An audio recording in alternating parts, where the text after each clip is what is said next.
Vamos a seguir nuestro estudio en Efesios y vamos a estar en el capítulo 5 el día de hoy.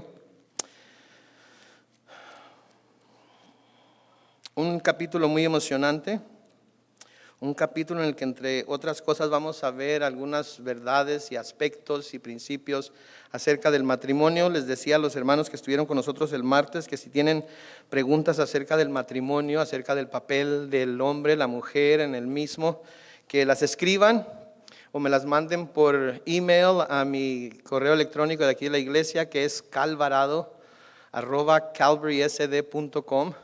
Y conforme vayan surgiendo dentro del estudio, vamos a ir mencionando esas preguntas y vamos a, con la ayuda de Dios y del Espíritu Santo, responder a esas preguntas.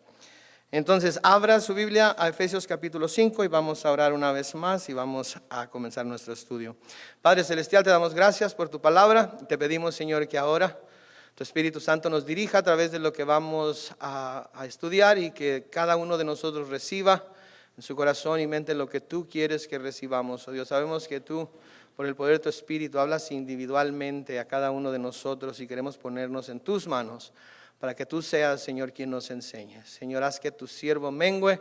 Señor, que la presencia de tu Espíritu crezca en este lugar y que el Señor sea Él quien hable a través de mí. En el nombre de Cristo Jesús. Amén.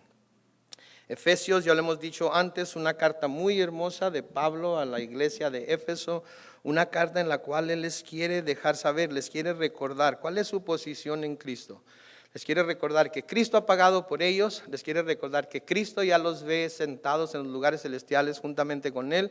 Les quiere recordar de todo lo que Él les ha dado a través de su sacrificio para que ellos en turno puedan vivir conforme a la posición que ya tienen en Cristo Jesús en el cielo. Semana pasada terminamos el capítulo 4. Sí, en ese capítulo aprendimos, entre otras cosas, que el cristiano o nosotros como cristianos debemos despojarnos del viejo hombre.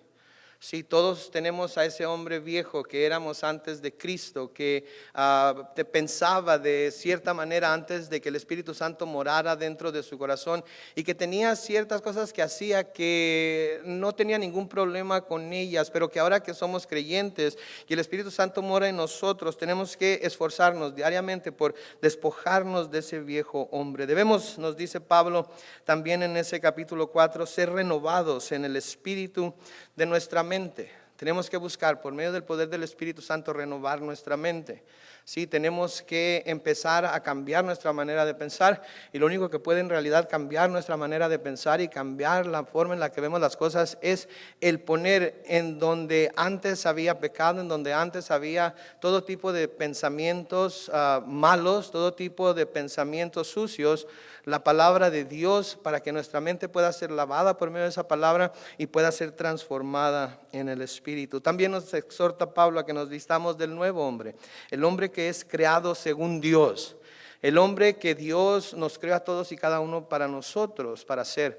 Cuando Dios creó a Adán y Eva y los puso en el huerto del Edén, los que hemos estado estudiando el libro de Génesis los martes, sabemos que Dios creó todo lo que podemos ver y lo que no podemos ver también, y creó al hombre, a la mujer y los puso en el huerto del Edén, y cuando miró todo lo que había creado dijo que era bueno. El hombre era bueno, el hombre fue creado con el potencial para poder ser perfecto a través de toda su existencia.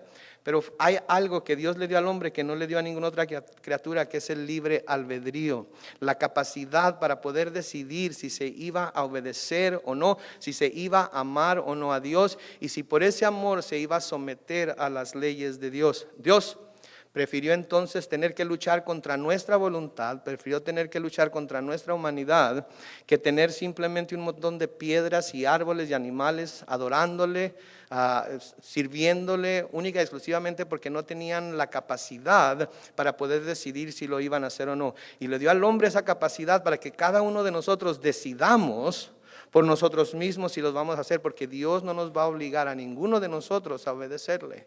Él nos ha dado su palabra y nos ayuda a través del Espíritu Santo para que la entendamos y nos dice aquellas cosas que le agradan, aquellas cosas que les desagradan, nos dice acerca de aquellas cosas que Él ama y aquellas cosas que Él odia. Y nosotros como cristianos, guiados por el Espíritu Santo, debemos odiar lo que Él odia al grado que Él odia y amar lo que ama al grado que Él lo ama. Nos dice que debemos desecharnos de nuestros viejos hábitos, la mentira, la ira, el robar, las palabras corrompidas. Todas esas son cosas que el cristiano debe de luchar diariamente por no volver a caer en ello, por no volver a practicar, por no volver a hacer, sabiendo que Dios nos ha llamado a una manera santa de vivir.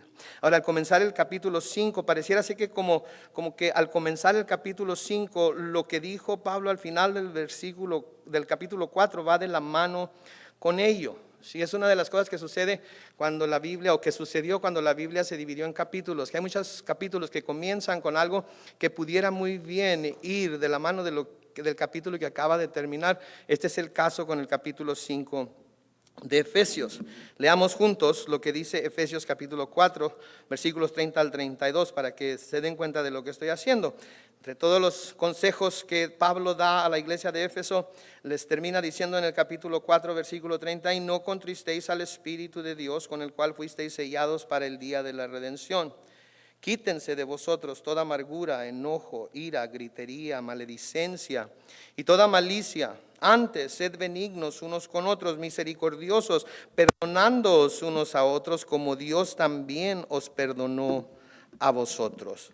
Dice que seamos benignos, que quiere decir benévolos, piadosos. ¿Por qué? Porque es algo que tenemos en nuestra naturaleza. Desafortunadamente no es algo que nos viene natural, ¿verdad?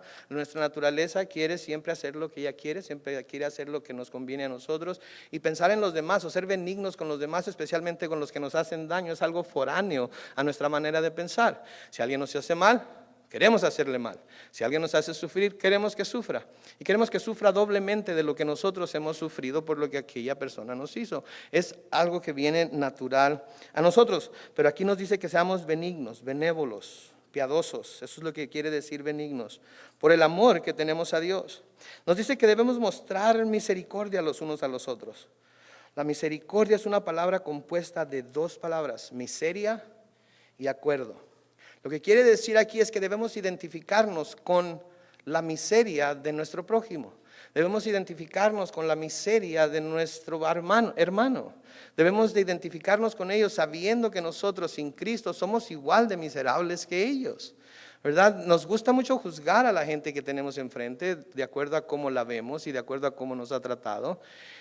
Y la hemos podido llamar hasta miserable, pero ¿sabe qué? Sin Cristo todos somos iguales de miserables. Eso quiere decir misericordia.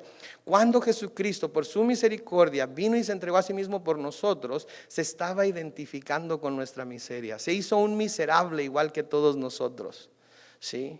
Descendió del cielo, dejó su trono en el cielo, al lado de su Padre, y se convirtió en un ser miserable igual que todos nosotros, para salvarnos de nuestro pecado. En Mateo capítulo 5 y el versículo 7, el Señor Jesucristo dijo: bienaventurados los misericordiosos, porque ellos alcanzarán misericordia. Bienaventurados los misericordiosos, porque ellos alcanzarán misericordia. Si nosotros no tenemos misericordia para con los demás, nosotros no vamos a alcanzar misericordia del Padre. Tenemos que estar dispuestos a dar esa misericordia para recibir también esa misericordia. Cuando estamos dispuestos a dar esa misericordia, Dios con gozo, Dios con ganas, Dios sin detener nada sobre nosotros, nos da también de su misericordia. Pablo le sigue diciendo que debemos perdonarnos los unos a los otros. La palabra perdonándoos en el griego es la palabra charizomai, que quiere decir conceder como favor gratuitamente. Conceder como favor gratuitamente. Estamos entonces perdonando sin pedir nada a cambio. Estamos perdonando simplemente porque Dios nos está mandando que perdonemos. Estamos perdonando porque Él nos perdonó a nosotros. Eso es lo que dice Pablo. Como Dios también os perdonó, charizomai, gratuitamente a vosotros en Cristo. Porque Dios también nos perdonó a nosotros gratuitamente en Cristo. Así debemos nosotros también otorgar perdón a los demás. A veces me pongo a pensar si cuando nosotros nos enojamos con alguien por algo que nos han hecho o por habernos tratado mal, si alguna vez nos hemos detenido a pensar que Cristo ya pagó por los pecados de esa persona, ya pagó por esa ofensa que han cometido contra nosotros, ya pagó por ese maltrato con el que ellos nos han tratado. Y que si esa persona simplemente recibe a Cristo, se arrepiente de sus pecados y busca el perdón de Cristo, va a estar en el cielo con nosotros. Y a veces me pongo a pensar, Dios tiene tanto sentido del humor, que yo creo que esas personas a las que no estamos dispuestos nosotros a perdonar ahorita, que quizás hasta sintamos odio por ellos, si ellos se arrepienten y van al cielo con nosotros, ¿sabe dónde los va a poner? Ahí un ladito de nosotros. Ahí un ladito de nosotros. ¿Y qué vamos a hacer entonces? Señor, yo quería venir al cielo, pero ahora que miro que este infeliz está aquí, yo mejor no quiero estar aquí. ¿Vamos a decir eso? O Señor, yo quería venir al cielo, pero ahora que miro a esta mujer que me causó tanto daño en la tierra, ¿sabes qué? Prefiero que me pongas en otro lugar. Bueno, pues nada más hay dos lugares, el infierno y el cielo. Bueno, pues ponme encimita de las llamas, no me hagas caer tan abajo, ¿verdad? No vamos a decir eso. No vamos a desear eso, no, nadie lo vamos a desear. Entonces, Dios nos ha puesto aquí en la tierra y a veces tenemos estas experiencias con gente, con personas, porque tenemos que llegar a entender qué tan grande ha sido la misericordia de Dios para con nosotros. Y cuando llegamos a entender lo grande que ha sido la misericordia de Dios para nosotros, lo grande que ha sido el amor de Dios para con nosotros, sabiendo que no lo merecemos, sabiendo que merecemos lo mismo que nosotros queremos dar a la otra persona, a la persona que nos ofende, entonces podemos en realidad valorar lo que Él ha hecho con nosotros. El capítulo 5 entonces comienza exhortándonos a raíz de todo lo que hemos visto ya anteriormente en los capítulos 1 al 4. Empieza exhortándonos que como cristianos una de las cosas más poderosas, más grandes, una de las cosas más sublimes que podemos hacer es andar en amor. Es andar en amor. Porque cuando andamos en amor, cuando ese amor de Dios está en nuestro corazón y abunda, cuando ese amor de Dios está en nuestro corazón y estamos dispuestos a vivir con Él a flor de piel y a ofrecerlo a todo mundo, ¿sabe qué? Inclusive esa persona de la que hemos estado hablando anteriormente, podemos verla con los mismos ojos de Cristo y podemos tener compasión de ella. Y podemos empezar a sentir misericordia por ella, porque podemos decir, ¿sabes qué? Es únicamente por la gracia de Dios que yo no me encuentro en la misma situación que él o ella se encuentra. Y le doy gracias a Dios, que Él pagó por mis pecados, y le doy gracias a Dios que ahora por el poder de su Espíritu Santo y a través de este proceso que llamamos la santificación, me ha estado transformando y ha estado transformando mi corazón y ha estado transformando mi manera de ver las cosas y de pensar. Y ahora empiezo a sentir misericordia y compasión por esta persona, porque sé que está perdida, porque sé que el príncipe del poder del aire tiene sus ojos cegados, porque sé que su corazón ha sido endurecido por el pecado, porque sé que no tiene ni siquiera idea de lo que hizo, no tiene idea de cómo buscar perdón, no tiene idea de cómo otorgar perdón, no tiene ni idea del dolor que ha causado.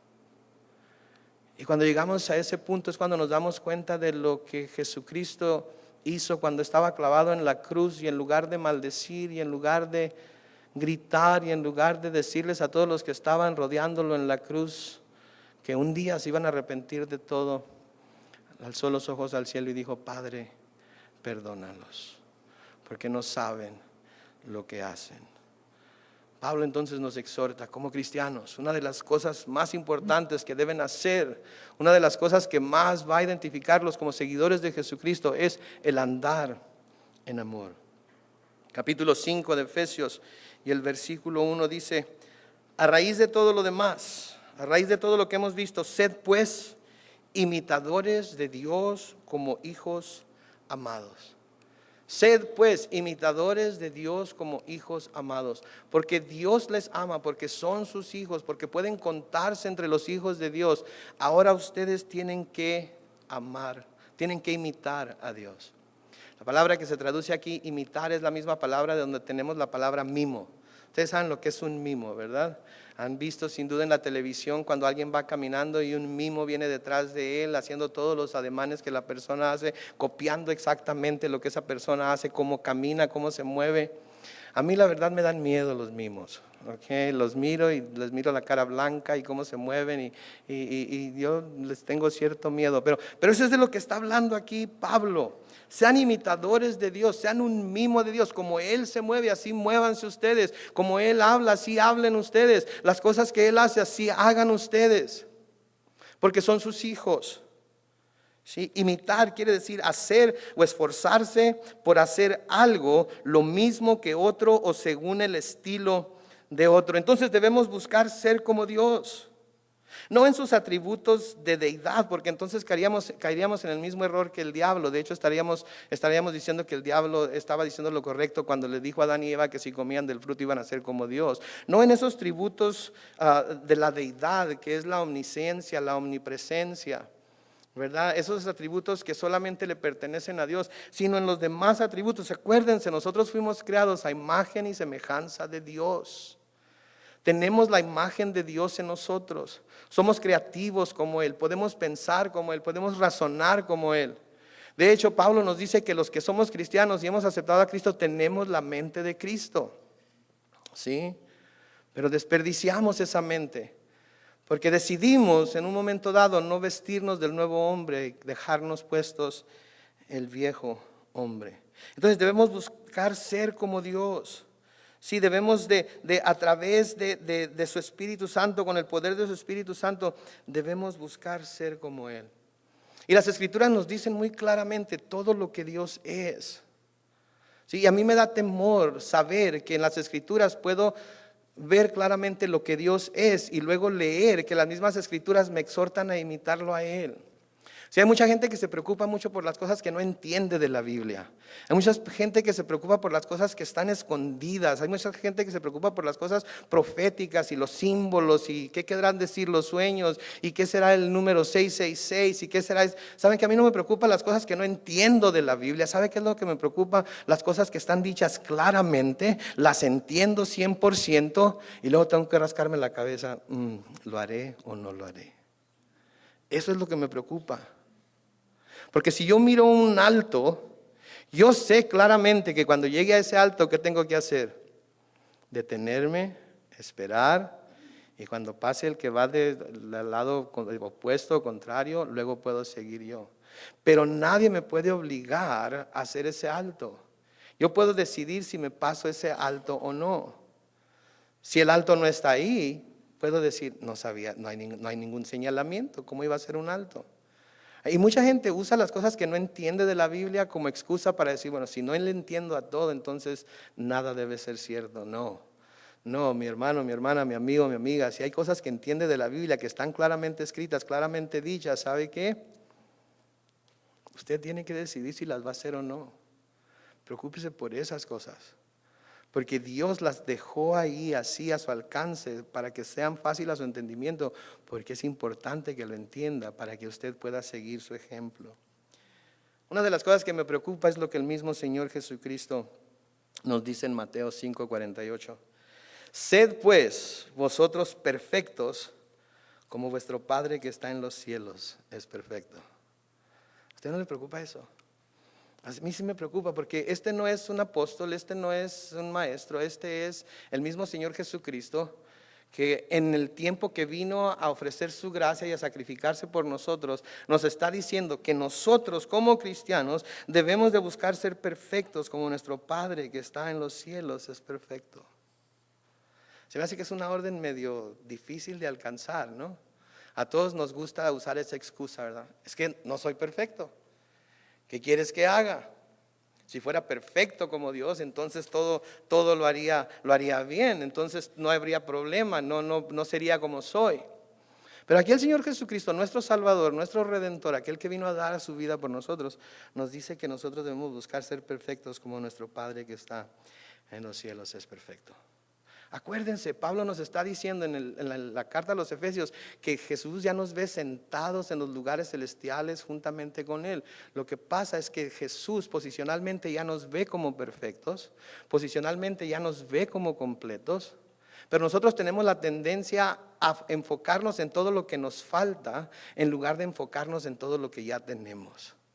Y tenemos la salvación de nuestras almas. Y tenemos al Espíritu Santo para que nos guíe. Y tenemos las Escrituras para que a través de ella nos enseñe.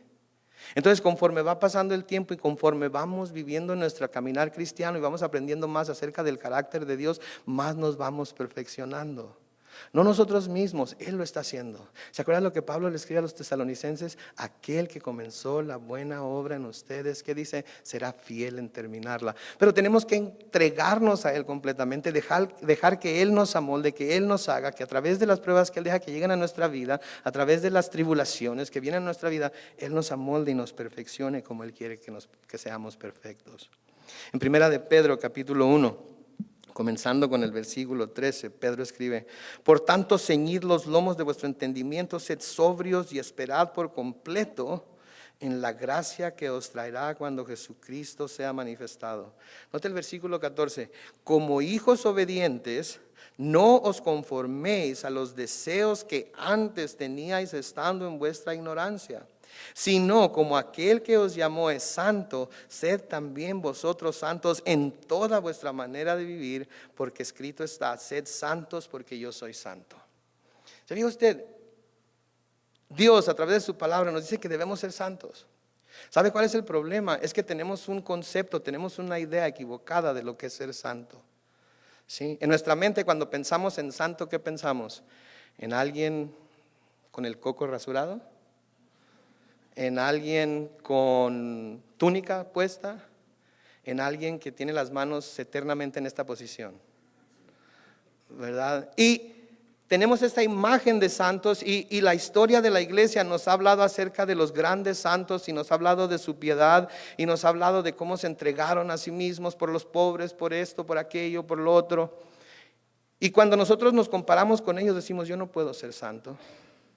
Pero la santidad de la cual nos habla la Biblia no es esa clase de santidad.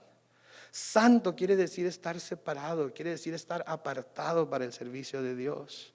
Quiere decir que yo conscientemente, diariamente me aparto para servir a Dios. Quiero ser el vaso que Dios pueda usar ese día para a través de mí, Él bendecir a todos aquellos con los que yo tenga contacto.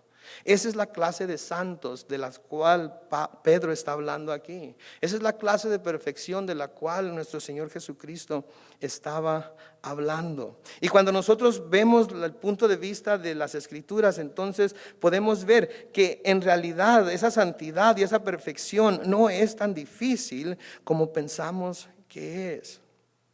Sí.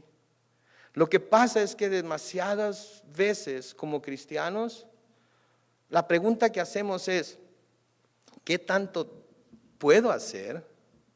¿O qué tanto no tengo que hacer? Pero de todas maneras ser salvo, de todas maneras ser cristianos y de todas maneras saber que me voy a ir al cielo. Y esa no es la pregunta que debemos hacernos diariamente. La pregunta que nos debemos hacer diariamente es: Señor, ¿qué tienes hoy para que yo haga que me va a identificar como santo? ¿Qué tienes hoy para que yo haga que me va a identificar como aquel que está imitándote a ti en todo lo que yo hago? Porque debemos recordar que en Cristo ya no somos la misma persona que éramos antes. Ya no lo somos. Hemos obtenido la victoria. Y tenemos que aprender a caminar en esa victoria y no a caminar en la debilidad de nuestra carne.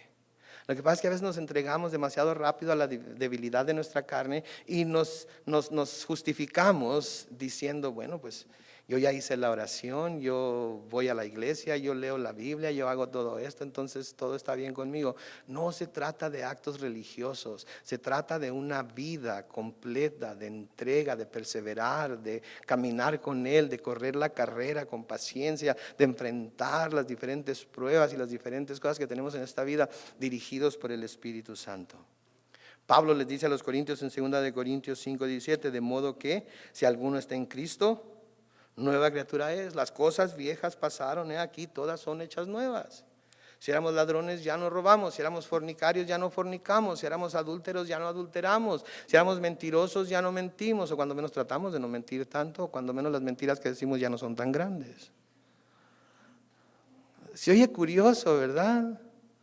Pero eso no es lo que la palabra de Dios dice. Pablo nos dijo en el capítulo 4 de Efesios que debemos desechar la mentira y hablarnos los unos a los otros con amor.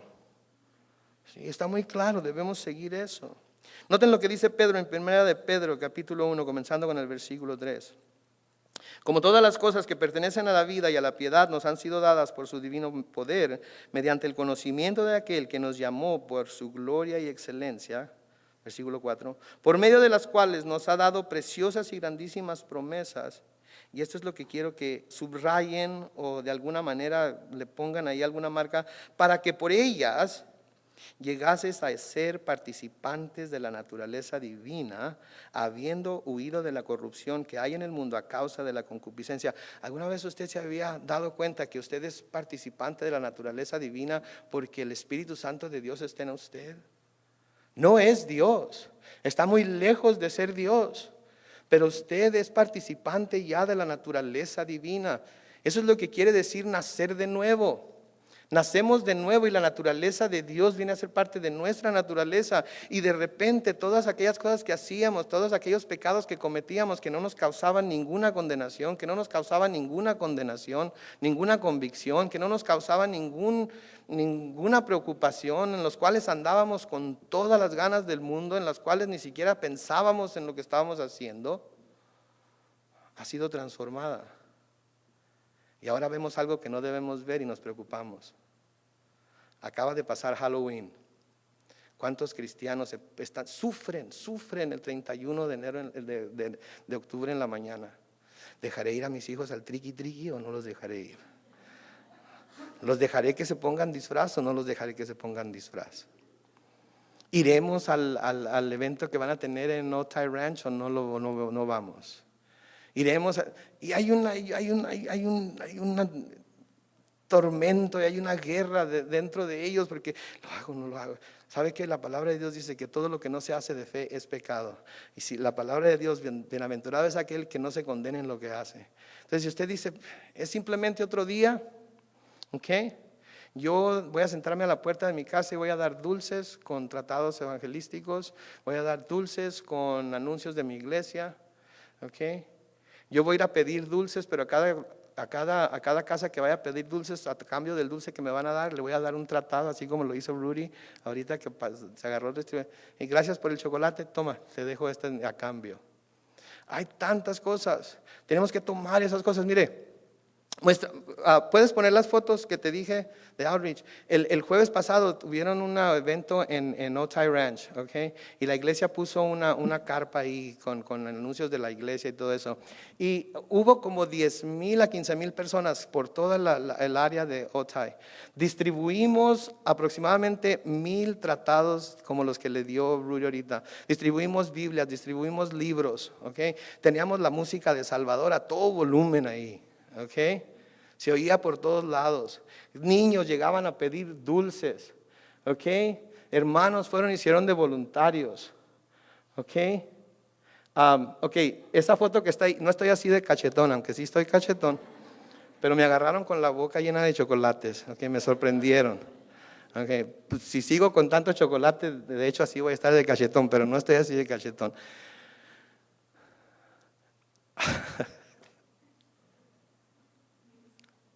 Somos participantes de la naturaleza divina, ¿sí? Y tenemos que tomar las cosas que Satanás ha tomado y las ha usado para tergiversar y torcer a la gente y decirle que todo es malo y decir no. Ese es un día que hizo el Señor, yo me voy a regocijar en él.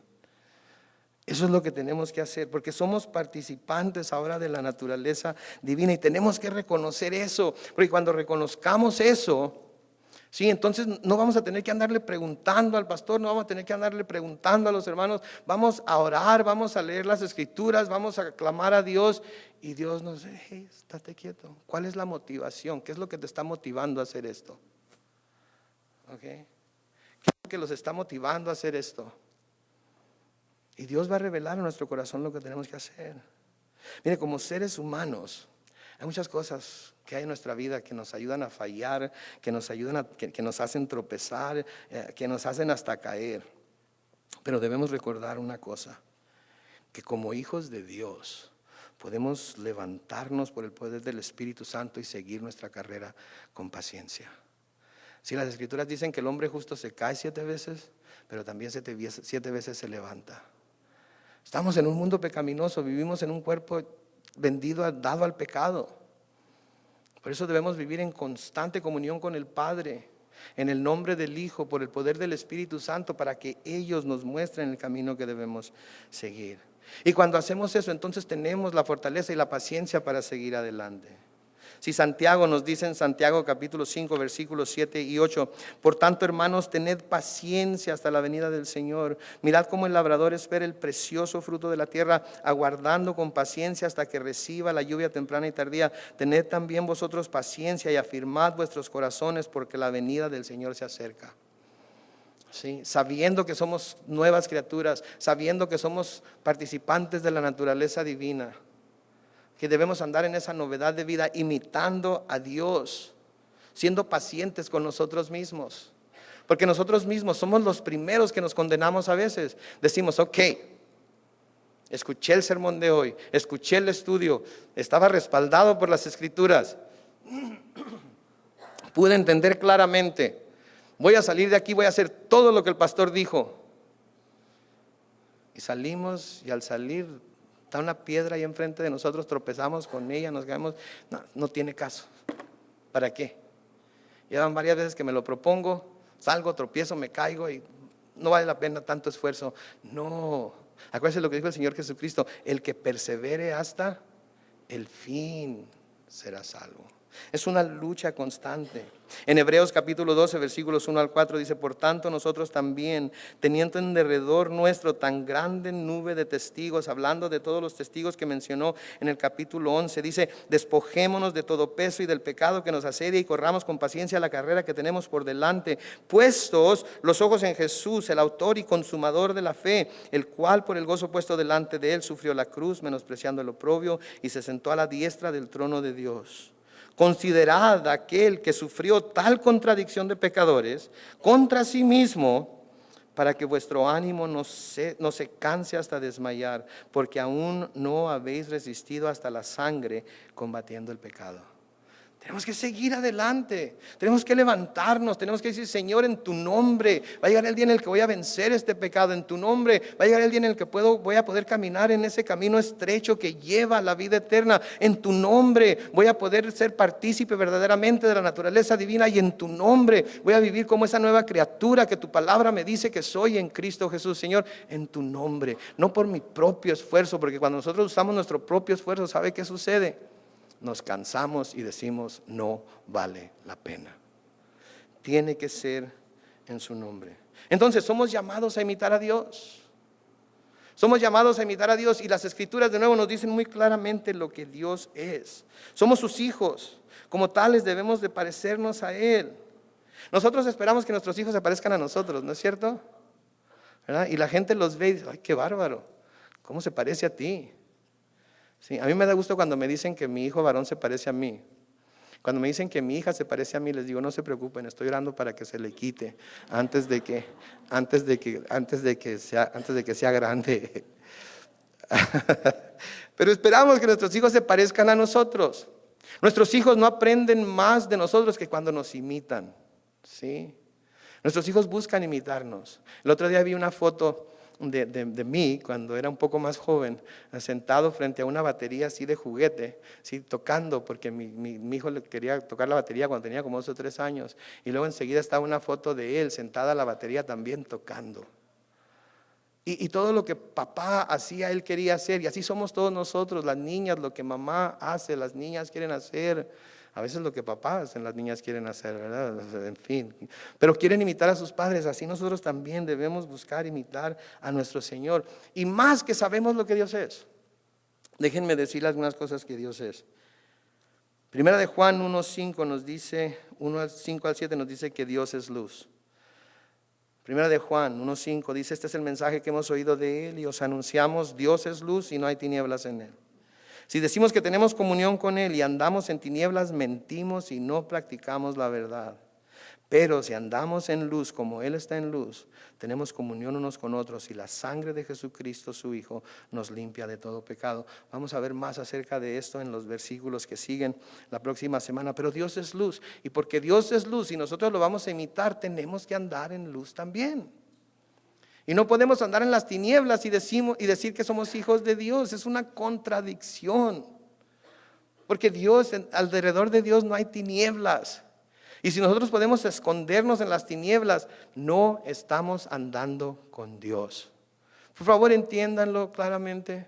Si podemos escondernos en las tinieblas, si podemos esconder lo que somos, si tratamos de esconder nuestras debilidades y andamos en esas tinieblas, no debemos de decir que somos hijos de Dios, porque Dios es luz y no hay tinieblas en Él. En 1 Juan 5:6 se nos dice que Dios es verdad. Este es Jesucristo, dice 1 Juan 5:6, que vino mediante agua y sangre, no mediante agua solamente, sino mediante agua y sangre. Y el Espíritu, que sabemos que también es Dios, es el que da testimonio, porque el Espíritu es la verdad. Dios es verdad, entonces nosotros como hijos amados de Dios vamos a buscar andar siempre en la verdad. Como ya se nos dijo en Efesios 4, debemos desechar la mentira. Y al desechar la mentira andamos en verdad. En Hebreos 6:18 se nos dice que es imposible que Dios mienta. Por favor, escucha esas palabras. Se nos dice, es imposible que Dios mienta. Dios no puede mentir. Si miente, entonces no es Dios.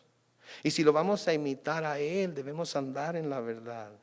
En 1 Juan 4:8 se nos dice que Dios es amor. Dios es amor.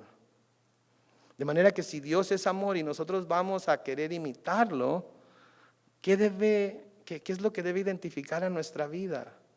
El amor también. Debe haber amor en nuestra vida. Por eso noten el versículo 2 de Efesios 5. Andad en amor, como también Cristo nos amó y se entregó a sí mismo por nosotros, ofrenda y sacrificio a Dios en olor fragante. De nuevo, andad en amor como también Cristo nos amó y se entregó a sí mismo por nosotros. Esas palabras, se entregó a sí mismo por nosotros, subráyelas, porque vamos a ver en este capítulo que se menciona otra vez, pero se menciona en cuanto al esposo, en cuanto cómo el esposo debe amar a la esposa y entregarse a sí mismo por ella, como Cristo se entregó por la iglesia. Pero eso es más adelante, si el Señor retrasa su venida un par de semanas. Y se entregó a sí mismo por nosotros, ofrenda y sacrificio a Dios en olor fragante. Sí, andar en amor. Eso es lo que nos va a identificar como cristianos. Eso es lo que nos va a identificar como verdaderos hijos de Dios. El amor. Y el amor no es ese sentimiento, ¿verdad?, que se nos presenta como amor, ¿verdad? Ese sentimiento de película, ese sentimiento de novela, cuando los vemos, ¿verdad? Eso no es el amor, es un verbo, ¿sí? No es un sustantivo. Sí, para robarle a uno de nuestros poetas una de las líneas de sus canciones, ¿verdad? No es un verbo, tiene acción. ¿Cómo se le llama a Jesús en Juan 1:1? En el principio era Él, el verbo. Jesús era la expresión, Jesús era la acción del amor de Dios manifestado. Sí. Nosotros también entonces debemos ser reconocidos por ese amor. Primera de Juan, de nuevo en el capítulo 4, los versículos 7 al 21. Amados, amémonos unos a otros porque el amor es de Dios. Todo aquel que ama es nacido de Dios y conoce a Dios. Quiere decir que el que no ama no es nacido de Dios y no conoce a Dios. Y de nuevo, no estoy hablando del sentimiento amor, sino del verbo amor, que se expresa por la forma en la cual nos entregamos, ya sea a nuestro cónyuge o a los hermanos o por los hermanos. Versículo 8 dice, el que no ama no ha conocido a Dios, porque Dios es amor. En esto se mostró el amor de Dios para con nosotros, en que Dios envió a su Hijo unigénito al mundo para que vivamos por Él. En esto consiste el amor, no en que nosotros hayamos amado a Dios, sino en que Él nos amó a nosotros primero y envió a su Hijo en propiciación por nuestros pecados. Nota que no está hablando de un sentimiento, está hablando de algo que se hizo, algo que Dios hizo, algo que el Padre hizo para con nosotros. Entonces nuestro amor debe de ir acompañado de actos para que sea verdadero amor. No el sentimiento amor. El sentimiento amor es egoísta porque ese sentimiento es para mí. Es lo que me hace sentir a mí. Los actos de amor es lo que hago por las otras personas, que manifiestan que Cristo en realidad está en mi corazón y que Dios en realidad es mi Padre. Porque eso es lo que Él hace, porque Él es amor y yo lo imito a Él en la forma en la que amo. Versículo 11 de Primera de Juan 4 dice: amados, si Dios nos ha amado así, debemos también nosotros amarnos unos a otros. Nadie ha visto jamás a Dios. Si nos amamos unos a otros, Dios permanece en nosotros y su amor se ha perfeccionado en nosotros. Yo les puedo decir a todos ustedes, los amo. ¿Cómo van a saber que es cierto si no hago nada por ustedes? ¿Cómo van a saber que es cierto si cada vez que vengo aquí a predicarles la palabra de Dios, les predico mis opiniones, les digo lo que yo pienso que eso dice y no les digo exactamente lo que la palabra de Dios dice, aunque me pueda costar que ustedes piensen de mí? Qué bárbaro, no puedo creer que haya dicho eso. Mira, acaba de decir que el que no ama no es de Dios. Y yo amo a todo mundo. Yo siento que amo a todo mundo, pero ¿qué está haciendo para mostrar ese amor? La palabra de Dios se tiene que hablar, aunque a veces, como la misma palabra de Dios dice, se convierte en una espada de dos filos que atraviese el corazón hasta la coyuntura de los huesos y hasta los tuétanos y duela. El no decir las cosas como la palabra de Dios dice, eso no es amor. Porque la palabra de Dios está escrita como está escrita para advertirnos de dónde estamos y dónde debemos estar. Y cuando el pastor o el predicador habla la palabra de Dios para querer complacer a la gente, está haciéndole un daño en lugar de un bien. Y prefiero que se vaya de aquí enojado, porque les dije lo que la palabra de Dios dice tal y como dice, a que se vaya de aquí bien contento y un día alguien le diga la verdad y venga y me reclame porque yo de alguna manera cubrí con azúcar aquello que debió haber sido tan amargo como la hiel. Pero por cuidar mi posición, por cuidar el número de personas que vienen a este servicio, por cuidar lo que ustedes piensen de mí, no hablo la verdad en amor. Versículo 13 dice: en esto conocemos que permanecemos en Él y Él en nosotros, en que nos ha dado de su Espíritu. Y nosotros hemos visto y testificado que el Padre ha enviado al Hijo, el Salvador del mundo. Todo aquel que confiese que Jesús es el Hijo de Dios, Dios permanece en Él y Él en Dios. Nosotros hemos conocido y creído el amor de Dios, que el amor de Dios tiene para con nosotros. Dios es amor, el que permanece en amor permanece en Dios y Dios en Él. En esto se ha perfeccionado el amor en nosotros, para que tengamos confianza en el día del juicio, pues como Él es, así somos nosotros en este mundo. En el amor no hay temor, sino que el perfecto amor echa fuera el temor, porque el temor lleva en sí castigo, pero donde el que teme no ha sido perfeccionado en amor. Nosotros le amamos a Él porque Él nos amó primero. Si alguno dice yo amo a Dios y aborrece a su hermano, es mentiroso. Pues el que no ama a su hermano a quien ha visto, ¿cómo puede amar a Dios a quien no ha visto? Y si nosotros tenemos este mandamiento de Él, el que ama a Dios, ame también a su hermano. Wow. Cosas serias. No es para echarse por la borda, descartarse como cosas que no valen la pena. Porque el amor es en realidad lo que nos debe identificar como hijos de Dios. Así como Cristo fue una ofrenda y sacrificio a Dios en olor fragante cuando se entregó a sí mismo por nosotros, así también nosotros, si queremos ser lo mismo, debemos entregarnos los unos por los otros, servirnos los unos a los otros, amarnos los unos a los otros. Somos imitadores o debemos ser imitadores de Dios. Y la forma más clara en la que Dios mostró su amor para con nosotros es que cuando éramos aún pecadores, Cristo murió por nosotros. De la misma manera nosotros, al ser imitadores de Él, debemos de amarnos los unos a los otros, servirnos los unos a los otros, entregarnos los unos por los otros. Y como les digo cada semana, hermanos, yo sé que es difícil. Pero todos juntos, orando los unos por los otros, exhortándonos los unos a los otros, animándonos los unos a los otros, podemos lograrlo. Por eso la palabra de Dios es tan enfática, que no debemos descuidar el reunirnos con los hermanos, como es la costumbre de muchos.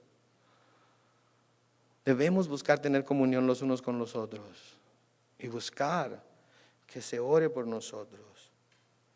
Juan 15:13, el Señor Jesucristo dice: nadie tiene mayor amor que este, que uno ponga su vida por sus amigos.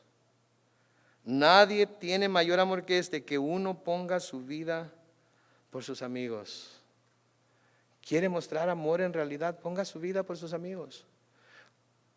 Dese a sí mismo a Dios primeramente, y verá cómo va a ser fácil darse a sí mismo por sus amigos. Comenzando con su esposo, con su esposa, con sus hijos, con sus compañeros de trabajo, con sus compañeros de escuela, por sus hermanos en la iglesia. Y va a poder manifestar y mostrar el verdadero amor. ¿Sí? Pero así como Pablo habla de los tesalonicenses, habla de los cristianos en Mesopotamia que primero se dieron a sí mismos y luego dieron las ofrendas que dieron para los cristianos en Jerusalén. Así nosotros tenemos que primero entregarnos nosotros mismos a Dios y luego podremos entonces entregarnos los unos por y los unos a los otros, hasta el punto en el cual podamos usar nuestras vidas para bendecirnos los unos a los otros. En Juan 13:34 el Señor Jesucristo dice: un mandamiento nuevo os doy, que os améis unos a otros, como yo os he amado, que también os améis unos a otros. ¿Cómo nos amó Él? Hasta la muerte. Hasta la muerte.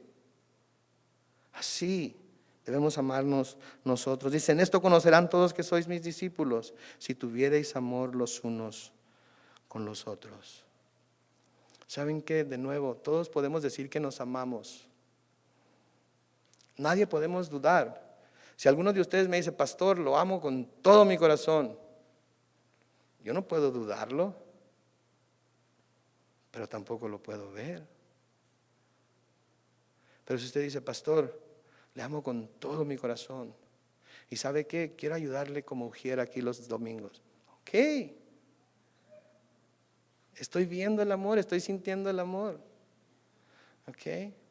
O quiero ayudarle cantando ahí al frente con usted. Ok,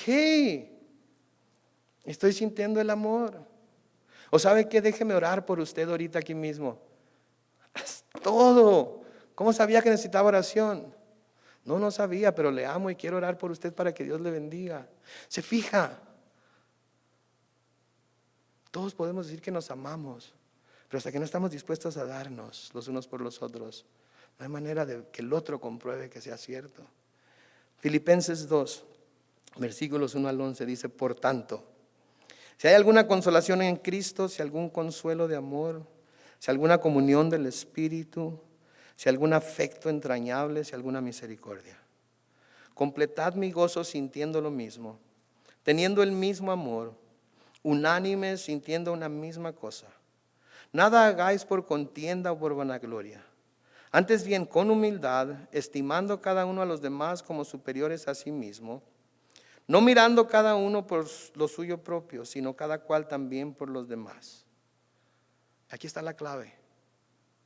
Haya pues en vosotros este sentir que hubo también en Cristo Jesús, el cual, siendo en forma de Dios, no estimó el ser igual a Dios como cosa que aferrarse, sino que se despojó a sí mismo, tomando forma de siervo, hecho semejante a los hombres, y estando en la condición de hombre, se humilló a sí mismo, haciéndose obediente hasta la muerte y muerte de cruz. Por lo cual Dios también lo exaltó hasta lo sumo, y le dio un nombre que es sobre todo nombre, para que en el nombre de Jesús se doble toda rodilla de los que están en los cielos y en la tierra y debajo de la tierra, y toda lengua confiese que Jesucristo es el Señor, para gloria de Dios Padre. Haya pues en vosotros este mismo sentir que hubo también en Cristo Jesús. Eso es a lo que nos está llamando Dios aquí. Y sabe que ese versículo no necesita explicación.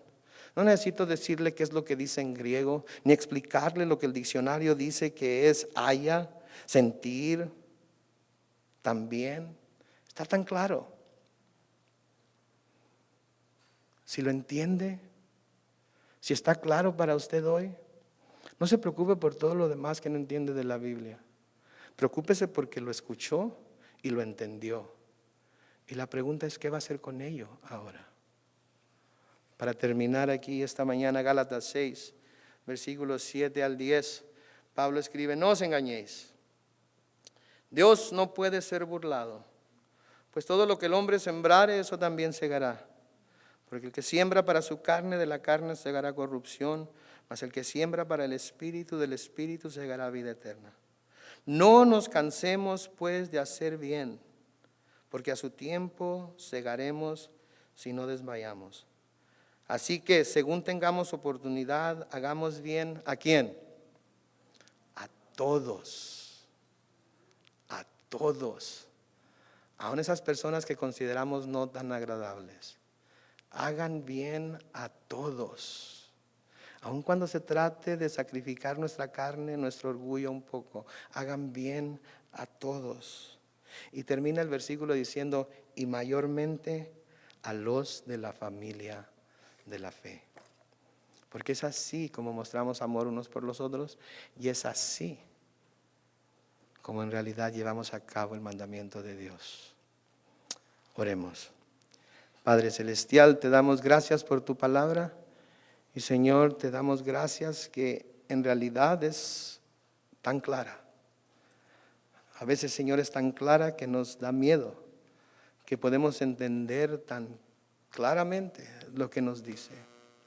Señor, te pedimos que cuando haya pasajes en las Escrituras que nos hablen claramente, para lo que no haya ninguna duda de lo que nos está diciendo, que no busquemos la manera de sacarles la vuelta, que no busquemos la manera de no hacer lo que se nos está diciendo, sino que nos sometamos a ti por el poder del Espíritu Santo, que podamos llevar a cabo lo que tu palabra nos está diciendo. Bendecimos tu nombre esta mañana, Señor, y te pedimos que cada uno de nosotros que estamos aquí, Señor, a través de este día, a través de la semana, hables a nuestro corazón. Nos ayudes a ver en dónde nos encontramos, Señor, en nuestro caminar contigo. Y si nos hubiéramos apartado, Señor, de ese camino estrecho que lleva a la vida, te pedimos que tengamos, Señor, la sabiduría suficiente, el denuedo suficiente para poder acercarnos a tu trono de gracia, pedir perdón y volvernos a ti. Sobre todas las cosas, Señor, ayúdanos a imitarte en todo lo que tú haces, a ser como tú eres. Y ayúdanos, oh Dios, a amarnos los unos a los otros en realidad en la misma manera en la que tú nos has amado a nosotros. Bendecimos tu nombre, te damos gracias, oh Dios, en el nombre de Cristo Jesús. Y todos dijeron, vamos a poner